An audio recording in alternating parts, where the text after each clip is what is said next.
स्वागत है आप सभी का आपकी अपनी क्लासेस कन्फर्म क्लासेस में। नमस्कार, मैं हूं कन्फर्म क्लासेस से प्रिंस दुबे और आज आपके बीच फिर से लेकर आया हूं Madhya Pradesh police constable practice series का पार्ट 3। यानी इसके पहले हम प्रैक्टिस सीरीज की 2 क्लास कर चुके हैं जिसमें मैंने आपको बेहतरीन क्वेश्चन कराए हैं और आज मैं फिर से वैसे ही बेहतरीन क्वेश्चन लेके आया हूं जो आपके पेपर का जरूर पार्ट बनेंगे। यह सीरीज हमारी मध्य प्रदेश पुलिस कांस्टेबल के लिए तो महत्वपूर्ण है ही, साथ में यह हमारे एसएससी जीडी कांस्टेबल के लिए भी बहुत ही महत्वपूर्ण सीरीज होने जा रही है। तो चलिए आज हम शुरू करते हैं। आगे से जहां तक हमने क्वेश्चन किए थे, हम 30 क्वेश्चन कर चुके थे और उसके आगे आज हम कंटिन्यू करने जा रहे हैं। तो ये रहा आज का हमारा पहला क्वेश्चन। 30 क्वेश्चन तक हमने किए हैं, इसलिए हमने 31वें क्वेश्चन से कंटिन्यू किया है। चलिए, एक स्कूल में लड़कों और लड़कियों की संख्या 5:7 के अनुपात में थी। सत्र के दौरान 8 और लड़कों को प्रवेश दिया गया। लड़कियों और लड़कों का नया अनुपात 1:1 है। शुरुआत में लड़कों और लड़कियों की संख्या के बीच का अंतर क्या था? शुरुआत में अंतर पूछा है। देखिए, उसने बताया है कि लड़के थे यानी कि बॉयज और गर्ल्स। शुरुआत में अनुपात था 5:7, 5:7 का अनुपात था। फिर हुआ क्या है, सत्र के दौरान 8 और लड़कों को प्रवेश दिया गया, यानी कि कौन आया है? लड़के आए हैं। लड़के आए हैं तो लड़कों की संख्या में तो परिवर्तन होगा, लेकिन क्या लड़कियों की संख्या में कोई परिवर्तन होगा? तो आप कहेंगे नहीं सर, लड़कियां तो उतनी ही रहेंगी जितनी की पहले थी। लेकिन उसने बताया कि नया अनुपात क्या हो गया है? नया अनुपात हो गया है 1:1। तो जब लड़के एडमिशन ले रहे हैं तो लड़कों की संख्या तो बदलेगी, लेकिन लड़कियों की संख्या में कोई परिवर्तन नहीं होगा, यानी कि ये संख्या होनी चाहिए बराबर। आपको अनुपात में ये संख्या बराबर दिख रही है? आप कहेंगे नहीं सर, ये तो बराबर नहीं है। तब हमें क्या करना है? इसे बराबर कर लेना है। कैसे बराबर करना है? 1 को हमें 7 बना लेना है। कैसे बनाएंगे? नीचे 7 का गुणा करा के। ऊपर कोई गुणा कराने की जरूरत है ही नहीं, क्योंकि वो तो 7 है। नीचे वाले को बस 7 बना दो और सिर्फ यहां गुणा नहीं कराना है, पूरे अनुपात में गुणा कराना है, यानी कि 7 एकम 7 और 7 एकम 7। अब इस अनुपात से कोई लेना देना नहीं है, नया अनुपात बन गया। यानी कि पहले 5 लड़के थे और अब लड़के हो गए हैं 7, यानी कितने लड़के बढ़ गए? आप कहेंगे सर 2। लड़कियां पहले भी 7 थी, अब भी 7 है। उनके हिसाब से कितने लड़के आए हैं? आप कहेंगे सर 8। उनके हिसाब से 8 लड़के, अपने हिसाब से अनुपात में कितने लड़के बढ़े हैं? 2। गुणा चाहिए क्या? क्या चाहिए है? शुरुआत में लड़कों और लड़कियों की संख्या के बीच का अंतर। तो बताइए कितना अंतर है? 2 का अंतर है, यानी हमें 2 की वैल्यू चाहिए। 2 से 2 जाएगा, हमारा आंसर होगा 8। Option number D. ठीक, आरआरबी एनटीपीसी 2021 का क्वेश्चन है। चलिए, 2 संख्याओं का अनुपात 2:3 है। जब संख्याओं में 4 जोड़ दिया जाता है तो अनुपात 7:10 हो जाता है। संख्याओं के बीच का अंतर क्या है? अभी एक ही संख्या में परिवर्तन हो रहा था तो हमने दूसरी संख्या को बराबर रखा था, जैसे हमने दूध और पानी वाले एक सवाल में देखा था पिछली क्लास में। बिल्कुल वैसे ही क्वेश्चन था इसके पहले वाला। लेकिन अब क्या हो रहा है? उसने कहा जब संख्याओं में मतलब दोनों संख्याओं में, ऐसा लिखा है ना, संख्याओं में मतलब दोनों संख्याओं में 4 जोड़ा जा रहा है। तो ये रही हमारी पहली संख्या, ये हो गई हमारी दूसरी संख्या। अनुपात क्या था शुरुआत में? आप कहेंगे सर 2:3 का अनुपात था। हुआ क्या है? दोनों में 4 जोड़ दिया जाता है तो यह अनुपात हो जाता है 7:10। अब परिवर्तन दोनों अनुपात में हुआ है तो दोनों ही अनुपात बढ़ेंगे। तो कौन सी चीज बराबर रहेगी? तब जब दोनों अनुपात में कोई परिवर्तन होता है, चाहे आप दोनों अनुपात में कुछ जोड़ो, चाहे आप दोनों अनुपात से कुछ घटा लो, कम कर लो, तो एक चीज बराबर होती है, वो होता है इनके बीच का अंतर। वो होता है इनके बीच का अंतर, ये बराबर होना चाहिए। यानी कि यहाँ कितने का अंतर है? आप कहेंगे सर 1 का। और यहाँ कितने का अंतर है? आप कहेंगे सर 3 का अंतर है। तो ये अंतर बराबर होना चाहिए। जब दोनों चीजों में समान परिवर्तन होता है तो एक ही चीज बराबर रह जाती है, वो होता है इनके बीच का डिफरेंस, यानी कि अंतर। जो कि बराबर अनुपात में है नहीं, ये बराबर होना चाहिए। तब हमें क्या करना है, अंतर को बराबर करना है, और अंतर को बराबर करना है तो इस एक को 3 बनाना पड़ेगा, यानी इस 3 का गुणा करा दो आप ऊपर की लाइन में, और इस एक का गुणा नीचे करा दो। तो एक का गुणा कराने से कोई मतलब होता ही नहीं है, वही का वही आएगा। आप चाहे तो डबल लिख सकते हैं, यानी फिर से लिख सकते हैं, 3 का 2 में गुणा होगा, 3 दूनी 6 और 3 तिया 9, एक से गुणा कराएंगे तो 7 और 10 वैसे के वैसे ही आएगा। अब ऊपर वाले अनुपात से, यानी इससे कोई लेना देना है नहीं। अब हमारा सवाल ये बन गया, पहले संख्या थी 6, अब हो गई है 7, कितने से बढ़ गई, 1 से। यहां भी देख लो, 9 से कितनी हो गई, 10। तो प्रत्येक संख्या में हमने क्या जोड़ा है, 1 1, जबकि उनने क्या बताया है, हर संख्या में क्या जोड़ दिया जाए, 4। तो उनके हिसाब से 4 जोड़ा गया है हर संख्या में, हमारे हिसाब से हर संख्या में कितना जोड़ा गया है, 1।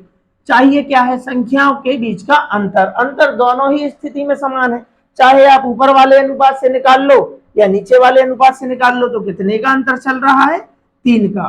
तो यहां लिख दो आप 3। चाहिए क्या, 3। उनके हिसाब से 4, अपने हिसाब से 1। चाहिए क्या, अंतर। अंतर है 3। 4 तिया होने वाला है 12, यानी ऑप्शन नंबर ए।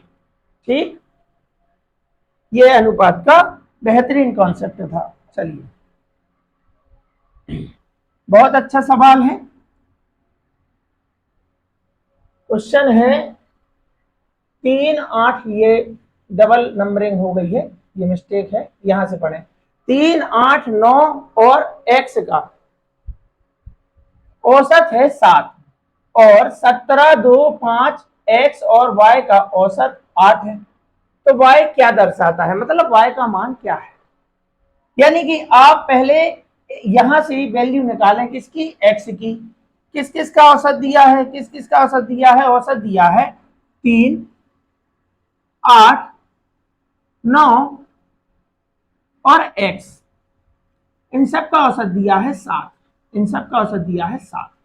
एक तरीका तो होता है जिसमें हम गुणा करा लेते हैं। कैसे गुणा करा लेते हैं, कितने लोग हैं, 1 2 3 4।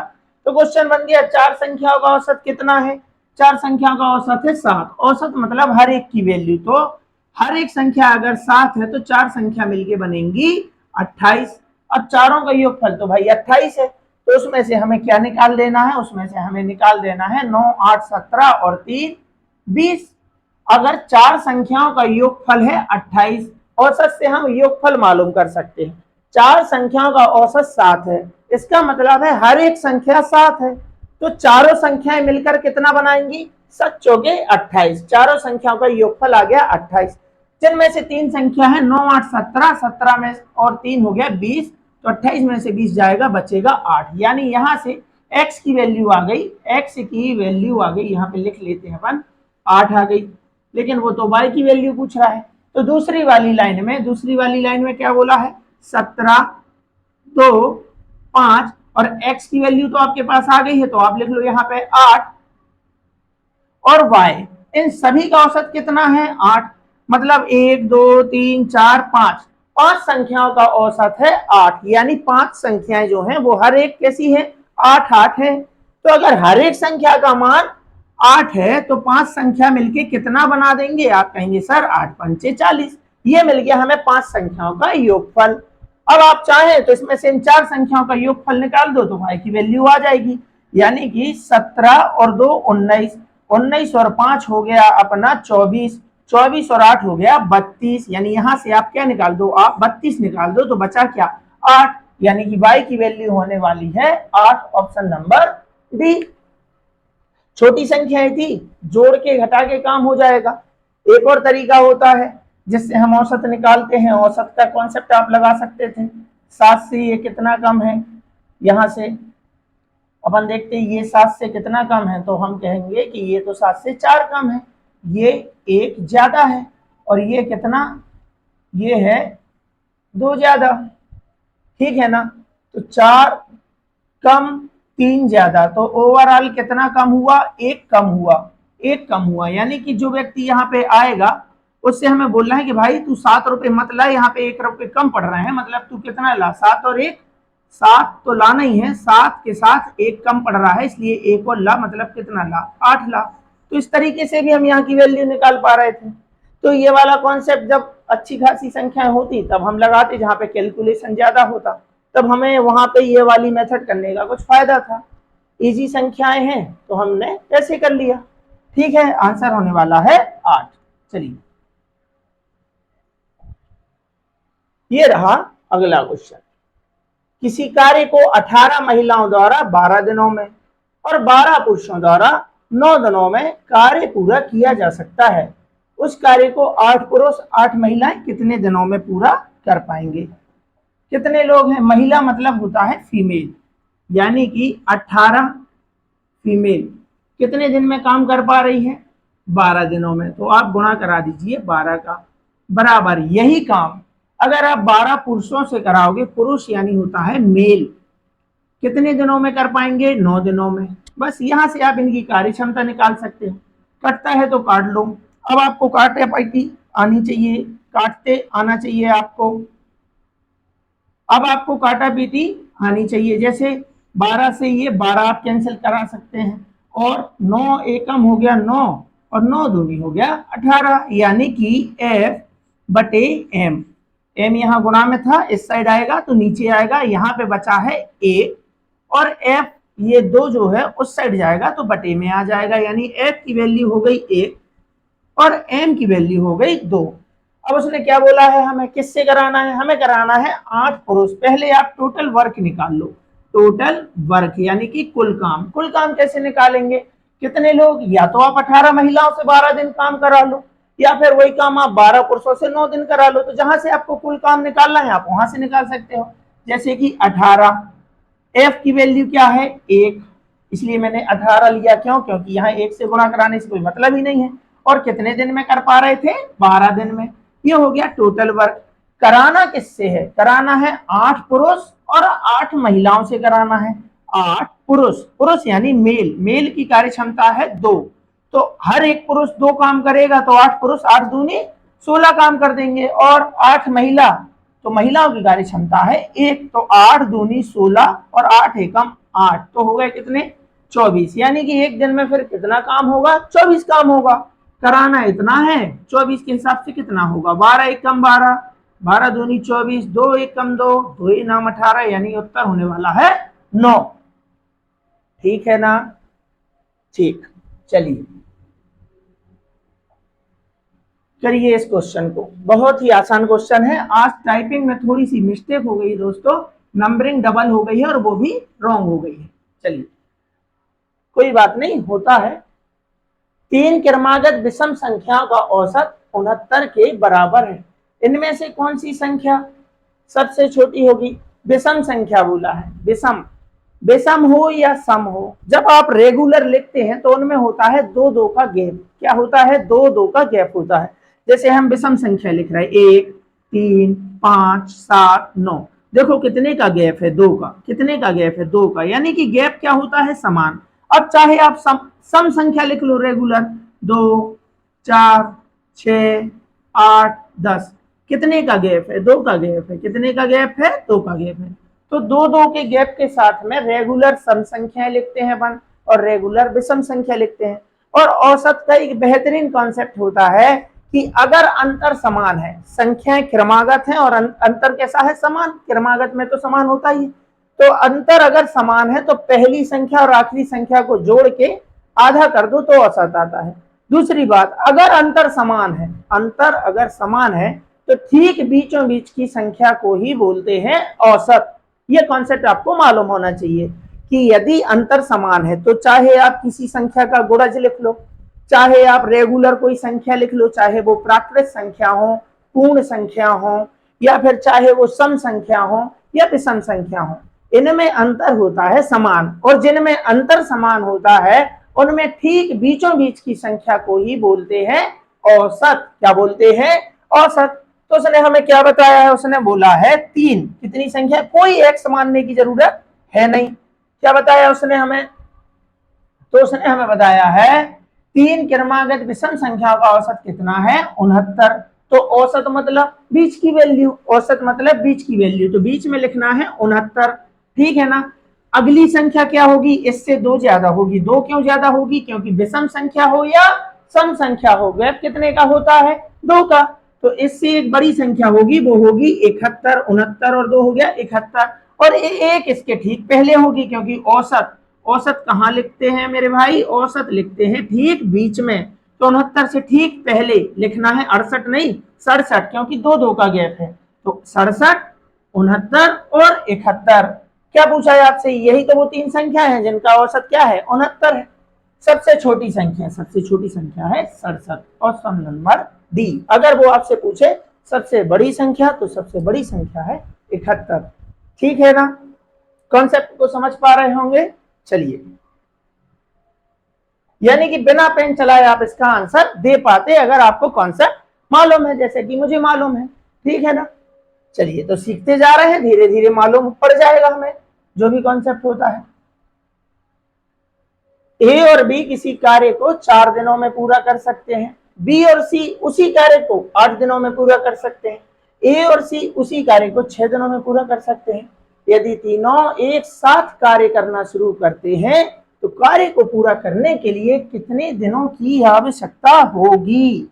चलिए, क्या है ए और बी, हम यहां लिख लेते हैं इसको, ए और बी कितने दिन में कर पा रहे हैं, आप कहेंगे सर 4।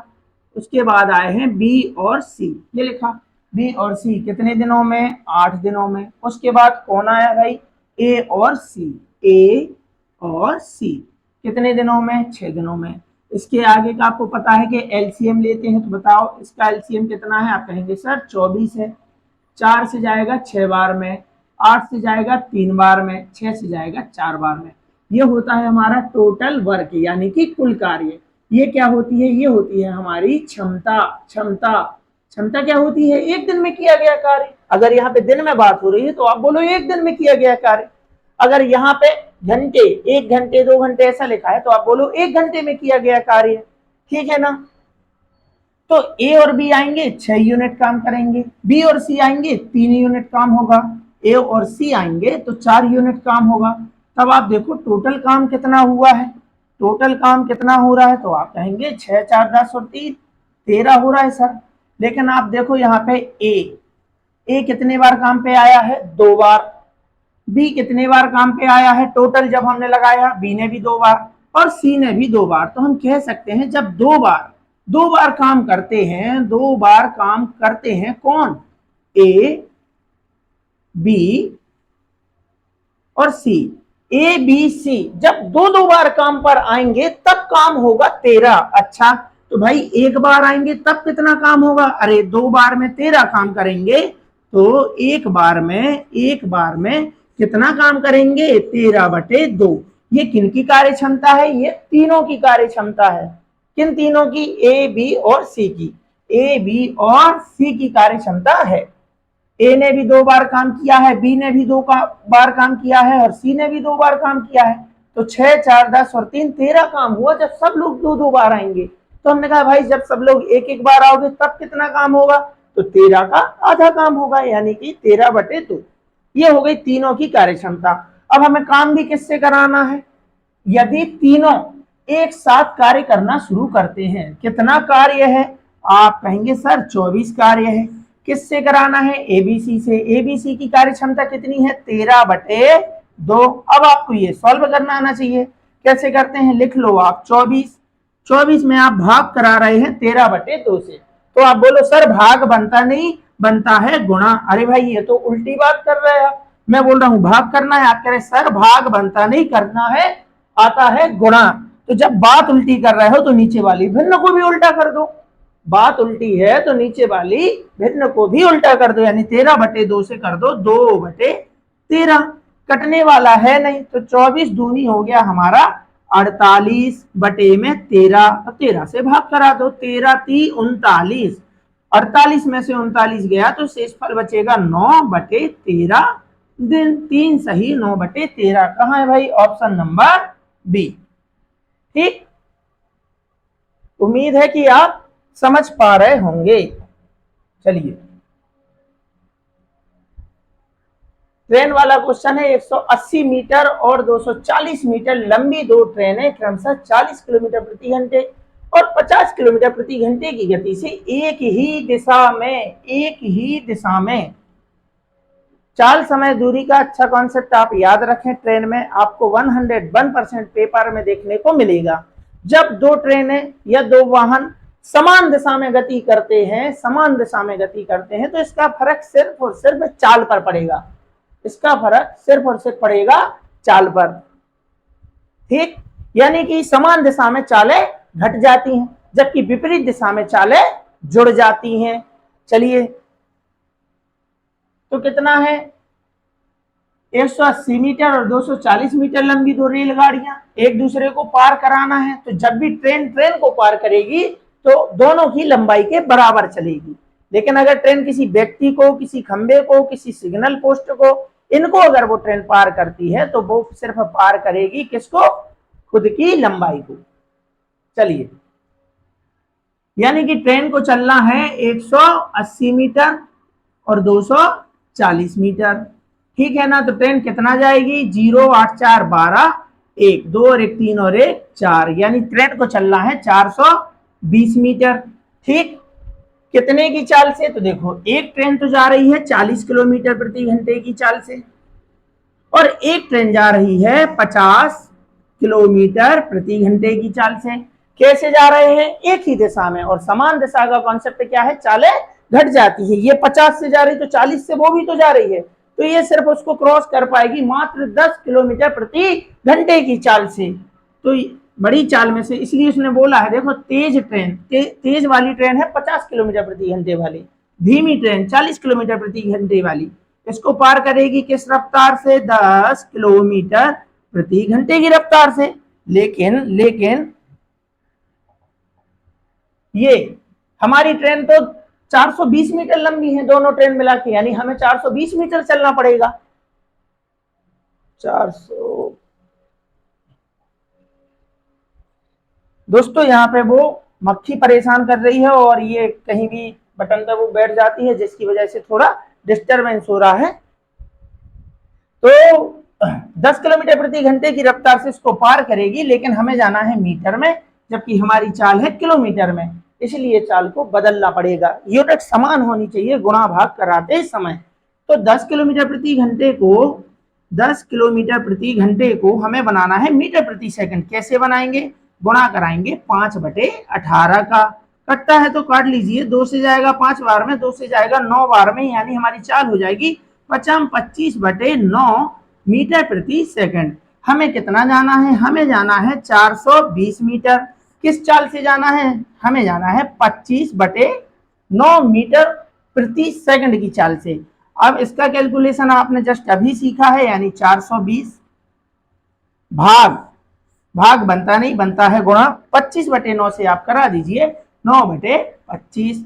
ये आपको सरलीकरण में भी बहुत काम आएगा। मैं चाहूं तो आपको डायरेक्ट बता सकता हूं कि इस 9 को डायरेक्ट ऊपर ले आइए, लेकिन आप ऐसा सीखिए कि आपको आगे भी काम आए, ठीक है ना। चलिए, कटता है तो काट लीजिए, 25 से 25 एकम 25 और 25 एकम 25 हो गया, तो बचेगा कितना, 17 बच गया, यानी 170 हो गए। 25 छक्के हो गया 150, उसके बाद बच गया 20, रखा दशमलव हो गए 200, 25 अट्ठे हो गया 200। अब आप गुणा करा दीजिए, 9 8 72, हासिल आ गई 7, 9 6 54, 54 और 7 हो गया 61, हासिल आ गई 6, 9 एकम 9 और 6 हो गया 15, एक अंक के बाद दशमलव है, आप भी लगा दीजिए, यानी आंसर होने वाला है 151.2, 151.2, ऑप्शन नंबर 3, ठीक है ना। और अगर आपको डिजिटल सम वाला कॉन्सेप्ट आता है तो आप उसके हिसाब से भी कर सकते हैं।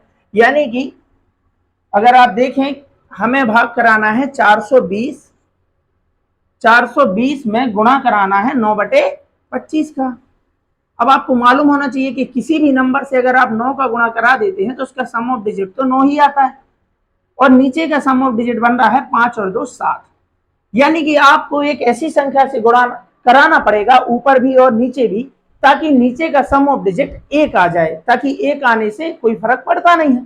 तो 7 का किसमें गुणा कराएं कि जो संख्या आए और उसका सम ऑफ डिजिट 1 बन जाए, तो हम कहेंगे 7 चौके 28, 28 यानी 8 और 2 10, तो सिर्फ नीचे नहीं ऊपर भी आपको गुणा कराना है। तो 9 चौके 36, यानी 9 का गुणा कराने से तो कोई फर्क पड़ेगा नहीं। और 7 चौके 28, यानी कि 28 का हो गया एक, ऊपर तो आएगा 9, नीचे आएगा 7 चौके 28, 28 मतलब होता है एक, 28 का मतलब होता है एक, 8 2 10 1, यानी कि हमारा जो भी आंसर होगा, और अगर आपके सम ऑफ डिजिट में एक बार 9 आ गया तो उसका आंसर भी क्या होता है, 9 ही होता है। यहाँ आप जोड़ लो, 5 2 7 और एक 8 और एक 9, यहाँ देखो 5 और एक 6, 5 5 10 और एक 11, 11 और 2 13, मतलब 3 और एक 4, 5 2 7 2 9, ये गया, और यहाँ एक, तो एक ही ऑप्शन है जिसका सम ऑफ डिजिट क्या है, 9। तो ये आपको सारी चीजें आनी चाहिए, अगर आपको सम ऑफ डिजिट का कॉन्सेप्ट आता है तो आप उस हिसाब से कर सकते हो, ठीक है ना। और अगर नहीं आता है तो अपन धीरे धीरे सीख रहे हैं। चलिए, तो अगर आप कैलकुलेशन नहीं कर पा रहे हैं, आपको सम ऑफ डिजिट आता है, आपको मालूम होना चाहिए कि किसी भी नंबर से अगर 9 का गुणा हो जाता है तो उसका सम ऑफ डिजिट कितना आता है, हमेशा 9 ही आता है। चलिए,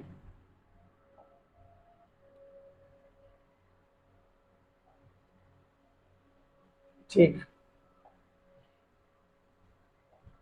ये रहा हमारा अगला क्वेश्चन। चलिए, ए और बी की आय का अनुपात 3:2 है और उनका व्यय का अनुपात है 1:2। यदि ए 400 रुपए और बी 100 रुपए बचाता है तो बी की आय ज्ञात कीजिए। एमपी पुलिस कांस्टेबल 2023 का क्वेश्चन है, लगाइए।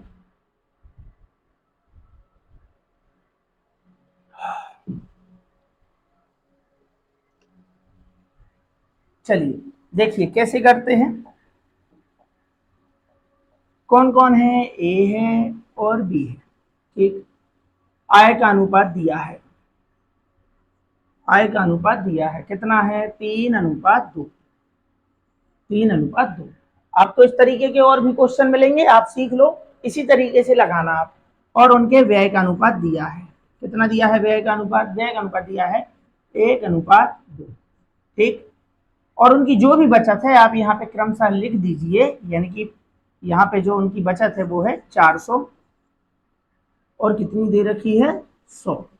अब क्या करना है, सिर्फ आपको ये एक डिजाइन बना लेनी है, ऐसे इस तरीके से लो, और बस इनका गुणा करा के लिखना है, यहां से आपका आंसर आएगा। कैसे, यहाँ बीच वाले को आप पकड़ो, 2 तिया हो गया 6, यहाँ पे आप 6 लिख दो, और इस यही 2 से 2 चौके 800, यानी 400 दूनी हो गया 800, ये 800 यहाँ पे लिख दो। ठीक इसी तरीके से आप एक और डिजाइन बना लो, यहाँ 1 का 2 में आप गुणा कराएंगे, यहाँ आएगा 2, और 100 का 1 में, यानी 1 का 100 में गुणा कराओगे तो आएगा 100। बात आई समझ में, सिर्फ आपको इस तरीके से गुणा कराना है, आपको कोई एक्स वैक्स मानने की जरूरत है नहीं। 2 तिया 6, 2 चौके 800, ठीक है। ऐसे बीच वाले को यहाँ पकड़ो, 1 दूनी 2, 1 का 100 में गुणा कराओगे 100, और बस आपको यहाँ पे डिफरेंस देख लेना है, यहाँ पे डिफरेंस कितना है, आप कहेंगे सर 4, और यहाँ पे डिफरेंस देख लेना है, आप कहेंगे सर 700। बस उनके हिसाब से 700 और हमारे हिसाब से हो गया 4। चाहिए क्या, सारी वैल्यू आपके साथ में है। बी की आय ज्ञात कीजिए, आय ये लिखा है, बी की आय कितनी है, बी की आय कितनी है 2, तो यहाँ पे आप 2 लिख दो, आय आ गई 2 एकम 2, 2 दूनी 4, 2 से जाएगा 2 3 6, 2 पंचे 10, 0 का 0, यानी 350 हमारा आंसर है, 350 रुपए। एक ही आय पूछे तो ये है, और अगर व्यय पूछ ले, जैसे इसका व्यय पूछ ले, तो अब आपको आय मालूम चल गई ना कि बी कितने रुपए कमाता है, बी तो 350 रुपए कमाता है, 100 रुपए वो बचाता है, ये तो क्वेश्चन में दिया है, तो उसका खर्चा कितना है, अरे भाई 350 रुपए वो कमाता है, 100 रुपए बचा के रख लिए, इसका मतलब है 250 रुपए वो खर्च करता है, व्यय आ जाएगा। व्यय आपको अनुपात से नहीं निकालना है, इसके बारे में पूछता तो वैसे ही आप इसके बारे में बता पाते। चलिए, राहुल की आयु उसकी पुत्री की आयु से 3 गुना है, अब से 8 वर्ष बाद उसकी आयु उसकी पुत्री की आयु के 2 गुने से 5 वर्ष अधिक होगी। राहुल की वर्तमान आयु ज्ञात कीजिए। इस टाइप के क्वेश्चन हमें ऑप्शन से करने होते हैं, कोई एक्स मानने की आवश्यकता नहीं होती है, जैसा बोल रहा है वैसा आप कंडीशन मैच करा लीजिए, ठीक है ना। कब आया है, एनटीपीसी में आया था अभी हाल ही में 2025 में 5 तारीख को, यानी एकदम ताजा ताजा क्वेश्चन है, ठीक। उसने बताया कि राहुल की आयु उसकी पुत्री की आयु से 3 गुना है, और पूछा भी क्या है हमसे, राहुल की वर्तमान आयु। यहाँ लिखा है क्या वर्तमान, ये वर्तमान ही है, कुछ नहीं लिखा है, सिर्फ है लिखा है, मतलब वर्तमान आयु के बारे में बता रहा है। उसने हमें बताया है कि राहुल जो है वो अपनी पुत्री से कितना है, 3 गुना है। और हमसे पूछा है राहुल की वर्तमान आयु। ऑप्शन से कैसे करते हैं वो आपको मैं सिखा रहा हूं। यानी कि राहुल की वर्तमान आयु पूछा है तो मतलब इन 4 में से कोई एक है राहुल की आयु। अगर राहुल की आयु 36 वर्ष है, अगर राहुल की आयु 36 वर्ष है तो उसकी पुत्री का वो तो 3 गुना है। तो बताओ 36 किसका 3 गुना है? आप कहेंगे सर 12 का। भारतीय 36 मतलब क्या यही है आंसर? नहीं, आपको दूसरी कंडीशन भी मैच करानी है। अब इसे 8 वर्ष बाद, तो 8 वर्ष बाद, 8 वर्ष बाद ये कितने साल की हो जाएगी? 12 से 8 वर्ष बाद ये तो 20 साल की हो जाएगी सर। और ये 8 वर्ष बाद हो जाएगी कितने की? 8 से 14 यानी कि 44 वर्ष। तो भाई बताओ ये कंडीशन मैच हो रही है क्या? उसकी आयु उसकी पुत्री की आयु के 2 गुने से 5 वर्ष अधिक है। 20 दूनी 40, ये तो 40 दोगुने से 4 वर्ष अधिक है। यानी ये वाला आंसर नहीं हो सकता है। तो फिर आंसर क्या होगा? फिर आंसर क्या होगा?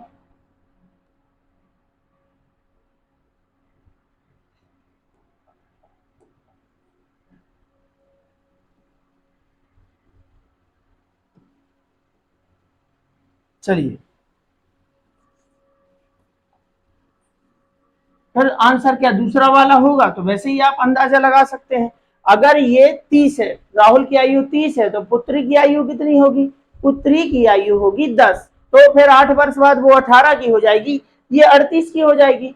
तो 18 दूनी 36 हो गया, यानी 36 से सिर्फ 2 वर्ष अधिक होगा। यानी ऑप्शन ये भी नहीं हो सकता।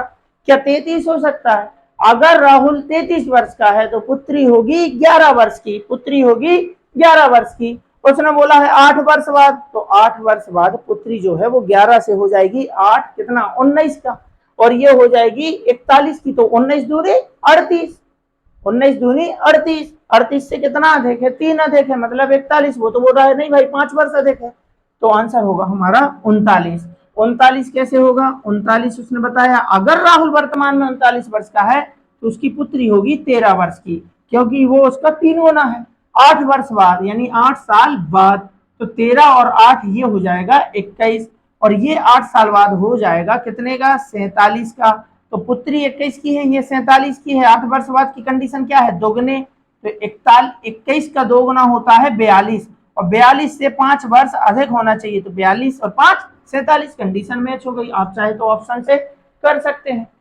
दूसरा तरीका क्या है? फिर आपको एक्स मान के करना पड़ेगा। यानी कि अगर राहुल, ये राहुल है और ये उसकी पुत्री है, तो उसने क्या बताया है? अगर पुत्री x वर्ष की है तो ये कितने वर्ष की है? ये तो 3x की है। फिर उसने बोला 8 वर्ष बाद, यानी कि 8 वर्ष बाद 3x धन 8 बराबर x धन 8।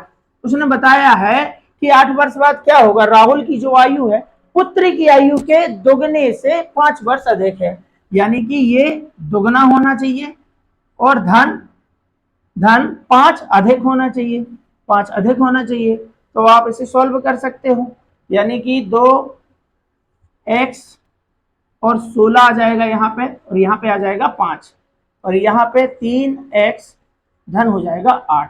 3x 2x पक्षांतर करेंगे तो यहाँ पे बचेगा सिर्फ x, और यहाँ हो गया 16 और 5 21, और 21 से 8 उस साइड जाएगा, 21 से 8 तो ऋण का हो जाएगा, 21 में से 8 गया तो x की वैल्यू आ गई 13। अगर x 13 है तो ये 3x है, यानी कि 13 गुणा 3 कर लो आप, यानी कि आंसर हो जाएगा 39। तो अगर आप ऑप्शन से सीख पा रहे हैं तो आप हो सकता है जल्दी कर पाओगे, ठीक है ना? देख लो, आंसर है 39।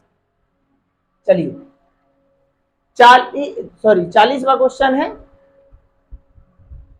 इसका क्वेश्चन शायद मिस्टेक हो गया है। दिनों तक हर दिन 6 घंटे काम करके, चलिए सुधारते हैं अभी अपन इस क्वेश्चन को, जब तक देखते हैं अगला क्वेश्चन। चलिए, एक नाविक धारा के विरुद्ध 2 किलोमीटर की दूरी 1 घंटे में और धारा प्रवाह के साथ 1 किलोमीटर 10 मिनट में तय करता है। नाव धारा का क्वेश्चन है। स्थिर पानी में 5 किलोमीटर की दूरी तय करने में कितना समय लगेगा? चलिए, धारा प्रवाह के विरुद्ध यानी कि अप स्ट्रीम, जिसे हम शॉर्ट में बोलते हैं यूएस, उसने बताया है 2 किलोमीटर की दूरी 1 घंटे में। तो ये तो उसने चाल बता दी। चाल का मतलब क्या होता है? 1 घंटे में चली गई दूरी। तो 1 घंटे में 2 किलोमीटर, मतलब यूएस तो हमें मालूम चल गया है कितना है 2 किलोमीटर प्रति घंटे। लेकिन उसने हमें बताया है कि धारा प्रवाह के साथ यानी कि जो हमारा डीएस है, डाउन स्ट्रीम है, धारा के साथ है, वो 1 किलोमीटर 10 मिनट में जाता है। तो 10 मिनट की दूरी नहीं, आपको दूरी चाहिए, मतलब आपको चाल चाहिए है किलोमीटर प्रति घंटे में, क्योंकि पहली वाली चाल किलोमीटर प्रति घंटे में है, तो आप उसको किलोमीटर प्रति घंटे में बना लो। कैसे बना लो? अरे भाई 1 किलोमीटर 10 मिनट में जा रहा है, 1 किलोमीटर 10 मिनट में जा रहा है, तो हमें तो 1 घंटे का मालूम करना है। 1 घंटे का मतलब होता है 60 मिनट। तो ये 10 का 6 गुना है, तो 1 का भी 6 गुना कर दो, मतलब डीएस आएगा 6 किलोमीटर प्रति घंटे। अब जो बच्चे नहीं समझ पाए हैं तो देखो भाई, 10 मिनट में कितना जा रहा है? आप कहेंगे सर 1 किलोमीटर जा रहा है। अच्छा, तो 1 मिनट में कितना जाएगा? 1 मिनट में कितना जाएगा? 1 की वैल्यू निकालना है तो कराते हैं भाग। 1 मिनट में जाएगा 1/10 किलोमीटर। इस 1 के बटे ये वाला 10 कर दो। लेकिन 1 मिनट का नहीं चाहिए, हमें तो चाहिए है 1 घंटे का, और 1 घंटे का मतलब ही तो होता है 60 मिनट। तो 1 मिनट में 1/10, 1 मिनट में 1/10, तो 60 मिनट में कितना? 1 मिनट का मालूम है, 60 मिनट का पूछ रहा है, 1 का मालूम है, ज्यादा का पूछ रहा है, तब कराते हैं गुणा। यानी आप यहाँ पर गुणा करा दो 60 का, शून्य से शून्य गया, देखो 6 किलोमीटर आया कि नहीं। वही मैंने आपको यहाँ बताया था कि अगर 10 मिनट में 1 किलोमीटर जा रहा है तो 20 में जाएगा 2, 30 में जाएगा 3, 40 में जाएगा 4, 50 में जाएगा 5 और 60 में जाएगा 6। तो ऐसा ही कैलकुलेशन थोड़ा सा फास्ट करना सीखो, डायरेक्ट जंप करो। अच्छा, 10 मिनट में 1 किलोमीटर, तो 60 में कितना? 10 का 6 गुना है, तो 1 का भी 6 गुना कर दीजिए, यानी 6 किलोमीटर। क्या पूछा है आपसे? स्थिर पानी में 5 किलोमीटर की दूरी तय करने में कितना समय लगेगा? स्थिर यानी शांत जल में, तो पहले आपको नाव की चाल निकालनी पड़ेगी, शांत जल में नाव की चाल। और वो कैसे निकलती है? इन दोनों को जोड़ के सिर्फ आधा कराना है, यानी कि चाल जो होती है नाव की वो होती है ds प्लस यूएस बटे 2। अगर वो धारा की चाल पूछता तो आप बोलते ds माइनस यूएस बटे 2। कैसे याद रखेंगे इस बात को? सर भूल गए तो, नाव की चाल ज्यादा होती है, धारा की चाल कम होती है, तब आपको जब ज्यादा चाल निकालना है तो जोड़ना तो पड़ेगा, यानी कि जोड़ के करा दो आधा। 6 और 2 हो गया कितना? 6 और 2 हो गया 8, 8 का आधा कितना होगा? 4। यही तो हमारी नाव की चाल है। कितना जाना है? कितना जाना है? तो उन्होंने बताया है कि भाई हमें जाना है 5 किलोमीटर। 5 किलोमीटर जाना है, किस चाल से जाना है? 4 की चाल से, क्योंकि शांत जल में नाव की चाल है 4। तो 4 से इसमें आप भाग करा दो, 4 एकम 4 बचा 1/4 घंटे। ऐसा तो ऑप्शन है ही नहीं।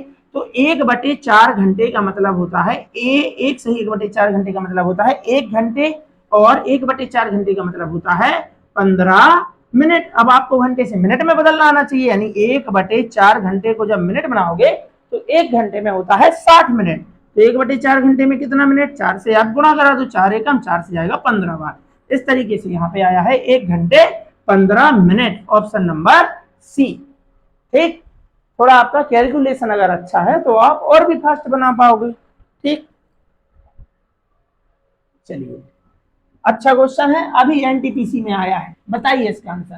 पहली 14 पूर्ण संख्याओं का औसत ज्ञात कीजिए। चलिए बताइए, तब तक मैं उस क्वेश्चन को सुधार लेता हूं, क्या था आखिर में वो क्वेश्चन, बताइए।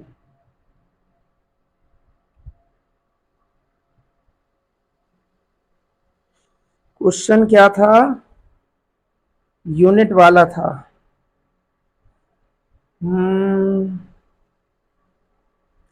अच्छा, 24 दिनों तक, उसमें है 24 दिनों तक। ठीक, चलिए इसको सॉल्व करते हैं, उसके बाद वो वाला क्वेश्चन देखते हैं जो हमने अभी छोड़ा। चलिए,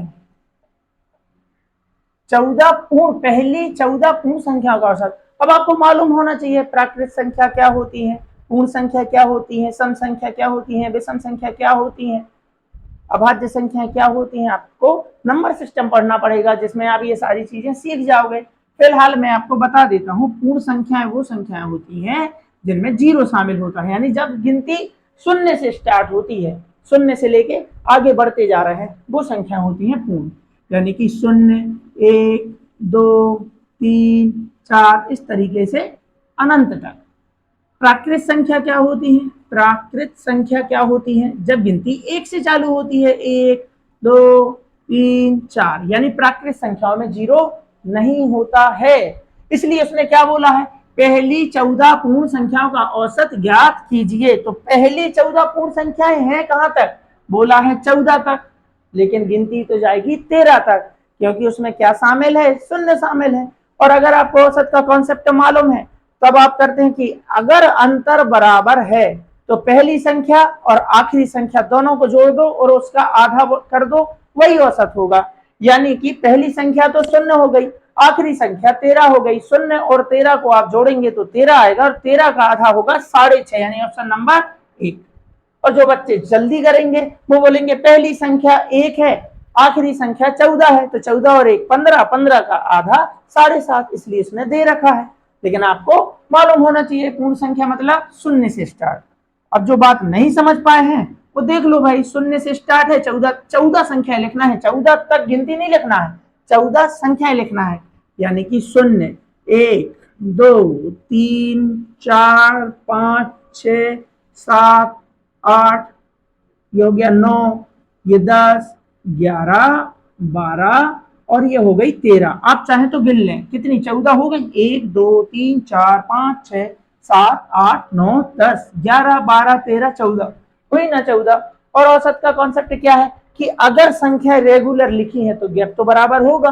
तो अगर गैप बराबर है संख्या में, देखो 1 का गैप 1 का गैप, तब आपको सारी संख्याओं को जोड़ने की कोई जरूरत नहीं होती है। आप कर सकते हैं पहली संख्या और आखिरी संख्या दोनों का योग, तो 0 और 13 का योग 13 ही आएगा, और इसका कर दो आधा, आधा मतलब 2 से भाग, तो आएगा 6.5, यानी ऑप्शन नंबर ए।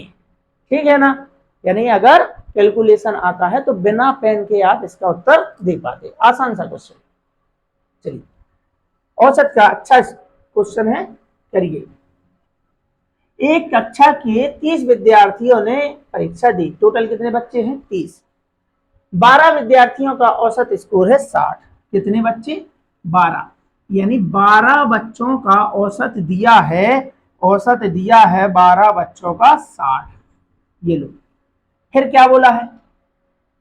और बाकी विद्यार्थियों का मतलब बाकी कितने विद्यार्थी रह गए भाई? तो 30 तो बच्चे थे, 12 के बारे में जानकारी उन्होंने बता दी है, तो कितने बच्चे और बचे? आप कहेंगे सर 18 बच्चे और बचे। 18 12 ही तो 30 होता है। हाँ भाई, ठीक बताया। और उनका औसत है कितना? उनका औसत है कितना? 62। हमसे पूछा है सभी का औसत। ये जो गुणा वाला तरीका होता है ये पुराना हो गया है। संख्याएं देख रहे हैं आप, जितने में आप गुणा कराओगे और उतने में कोई ना कोई है, इसको करके निकल जाएगा। कंपटीशन इतना है, तो भाई कैसे करना है? देखो, बेहतरीन तरीका होता है भाई, आप अपने मन से कोई मान लोगे औसत कितना है। औसत आप ऐसा मानना जो 60 और 62 के पास है, और तो इन दोनों में से कोई एक औसत मान लेना। जैसे कि मैंने मान लिया, अपने मन से मान लेना है कि औसत कितना है? 60 है। औसत कितना है? 60। अगर आपका मन 70 का है, आप 70 लिख लो, 62 का है 62 लिख लो। तो मैं बता रहा हूं, तो आप ऐसी संख्या लिख लेना जो इन्हीं में से कोई एक है। जैसे मैंने लिखा है, मैंने लिखा है औसत है 60। और देखो, आप आंकड़ों का औसत निकाल लो, यानी 12 और 18 का औसत निकाल लो, या फिर इनके अनुपात का औसत निकाल लो, बात एक ही है। दोनों के औसत जो है वो समान ही होंगे। तो हमें 12 और 18 का औसत क्यों निकालना? ये कटता है तो आप काट लो, 6 दूनी हो गया 12 और 6 ती हो गया 18। अब देखो, मन से औसत मान लो, कितना औसत? हमने अंदाजा लगा लिया कि औसत 60 होगा। आपकी इच्छा 50 की है, 50 लिख लो, तब भी आंसर आएगा। तो ये 60 से हमें तुलना करना है, कितना ज्यादा है कम है, तो ना ज्यादा है ना कम है, शून्य का अंतर है, तो बस शून्य लिख दो। शून्य ज्यादा है शून्य कम है, यानी शून्य का डिफरेंस है, तो 2 में गुणा कराने से कोई फायदा नहीं होगा, यानी शून्य है तो कुछ नहीं करना है। लेकिन ये तो ज्यादा है, कितना ज्यादा है? 2 ज्यादा है। कितने आंकड़ों पर? 3 आंकड़ों पर, मतलब 2 तिया 6 ज्यादा है, बस इतना लिखना है आपको। 6 ज्यादा है कितने लोगों पर? तो 2 और 3, औसत मतलब हर एक, औसत जो है वो हर एक में बंटता है। तो कितने लोग हैं? थे तो 12 और 18, लेकिन हमारे पास कॉन्सेप्ट है कि चाहे आप आंकड़ों का औसत निकाल लो या फिर उनके अनुपात का। तो टोटल 2 और 3 5, इस 5 से भाग करा दो, तो भाग कराओगे आप तो आएगा 5 एकम 5, बचा 1, रखा दशमलव, हो गए 10, 5 दूनी 10। और ये प्लस है यानी हमें ज्यादा कर देना है। तो आपने क्या औसत माना था 60, उस 60 में आप ये 1.2 जोड़ दो यानी आंसर होने वाला है 61.2। चलिए, और जिन बच्चों को ये प्रोसेस नहीं आती है मैं अलग से एवरेज की क्लास लाऊंगा, उसमें ये चीजें आपको बेहतरीन तरीके से सिखाऊंगा। तो चलिए, ये रहा हमारा अगला क्वेश्चन। पाइप ए एक टैंक को 18 मिनट में भर सकता है, जबकि पाइप बी पूरी तरह से भरे टैंक को 20 मिनट में खाली कर सकता है। क्वेश्चन नल टंकी से है और एक पाइप इसमें भरने का काम कर रहा है जबकि दूसरा पाइप उसे खाली करने का काम कर रहा है।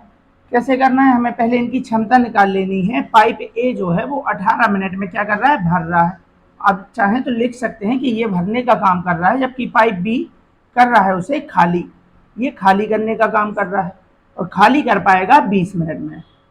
आप दोनों का एलसीएम ले लीजिए, यानी कि इसका एलसीएम होगा 180। 18 से जाएगा ये 10 बार में, 18 से इसमें भाग कराना है, 20 से जाएगा 9 बार में। बिल्कुल कार्य समय जैसा है, जिसको कार्य समय का कॉन्सेप्ट आता है वो नल टंकी का कॉन्सेप्ट बना ले जाएगा।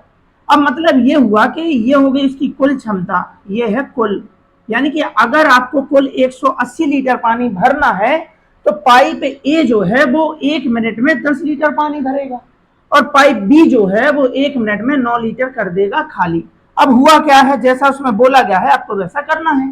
पाइप ए को खोला जाता है और 6 मिनट के बाद पाइप बी को भी खोल दिया जाता है, यानी 6 मिनट तक तो पाइप ए चल रहा है, टंकी को भर रहा है। तो पहले आप 6 मिनट इसको चला दो, 1 मिनट में 10 लीटर पानी देगा तो 6 मिनट में कितना देगा, 60 लीटर पानी देगा। लीटर पढ़ना है लीटर पढ़ लो, यूनिट पढ़ना है यूनिट पढ़ लो। तो 180 लीटर भरना था, 60 लीटर भर चुका है। अब हमें कितना बाकी रह गया है भरने के लिए, 120। अब 120 भरने के लिए हुआ क्या है कि साथ में पाइप बी को भी खोल दिया है। अब पाइप बी जो है वो भरने का काम तो करेगा नहीं, वो तो खाली करने का काम कर रहा है। यहां से 10 लीटर पानी आएगा और वहां से नल बी में से 9 लीटर पानी बह जाएगा, तो टंकी में सिर्फ कितना पानी पहुंच पाएगा, 1 लीटर या 1 यूनिट पानी पहुंच पाएगा। ये 10 भरेगा, ये 9 खाली करेगा, जब दोनों साथ में चलेंगे तो सिर्फ कितना भर पाएगा, 1 ही भर पाएगा। भरना कितना है, 120। क्यों भरना 120, उसने बताया ना, शेष 180 भरना था, 60 तो हम भर चुके हैं, बचा कितना 120। लेकिन जब दोनों को साथ में खोलेंगे तो मात्र 1 यूनिट पानी ही पहुंच पाएगा। तो 120 भरने के लिए एक के हिसाब से जब आप भरेंगे तो 120 मिनट लगेंगे। यही हमारा आंसर है, ऑप्शन नंबर बी। ठीक, चलिए, एक क्वेश्चन हमारा रह गया था, वो क्वेश्चन था ये वाला, यूनिट वाला एक क्वेश्चन हमारा रह गया था। इसमें संख्या नहीं थी, यहां आपको लिख लेना है 24। यहाँ थोड़ी सी मिस प्रिंट हो गई, यहाँ पे 24 स्किप हो गया था, यानी 24 दिनों तक हर दिन 6 घंटे काम करने के बाद 30 लोग 1500 यूनिट पैदा करते हैं। कैसे करना है, इस टाइप के और भी क्वेश्चन हमने पिछली क्लास में कर रखे हैं। चलिए देखते हैं कितने लोग हैं। आप कहेंगे सर 30 लोग हैं। 30 लोग हर दिन कितने घंटे काम कर रहे हैं, 6 घंटे। यहाँ लिख लो आप 6 घंटे, कितने दिनों तक, 24 दिनों तक। जितने लोग हैं वो लिख दो, जितने घंटे काम कर रहे हैं गुणा करा दो उसका, और जितने दिन ये। तो इस तरीके से बनेगा कुल कार्य, और जो भी इसके बदले वो काम करते हैं, काम लिखना होता है इनके बटे में। तो कितना, 1500 यूनिट, 1500 यूनिट पैदा कर रहे हैं, तो यहाँ आप लिख दो 1500 यूनिट पैदा कर रहे हैं।